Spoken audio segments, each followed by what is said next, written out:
they respect their elders. And so when you're talking to someone older than you, you just speak politely.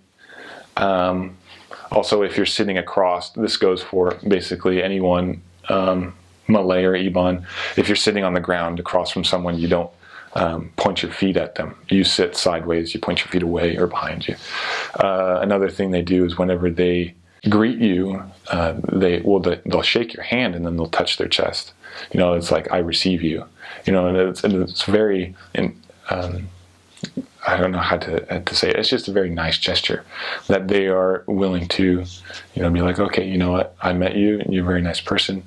I'm accepting of you. They do that. It's just a symbol of them being nice, kind of thing like that, and accepting. Just for the mission's sake, you don't talk about the church or like proselyte to them. You can talk about the church. Just, you're not like, hey, come get baptized or come to church, and Islam has rules where they're not quite allowed to convert per se. They are, but it's kind of a process. It seems like there's a little bit of a red tape to go through to actually convert if they're outside of Malaysia. And so you don't really talk about that kind of thing with them. I mean, you can talk about their religion, you can talk about your religion, but it's you're kind of overstepping your boundaries whenever you impose your religion over theirs. Things kind of like that. They do their fasting, and sometimes it's good to observe that as well. They appreciate it if you respect that.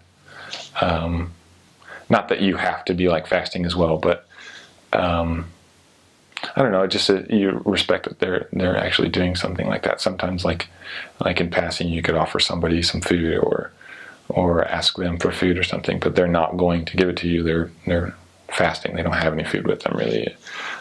Also, whenever like at nighttime, they'll be buying their food, so restaurants and things get quite packed, and that's just a thing, just not to lose your patience. They're showing their religious devotion by not eating, by fasting, and so they're allowed to eat now, so they're all going out. So sometimes it was easy for missionaries to get impatient with that, because missionaries are hungry too.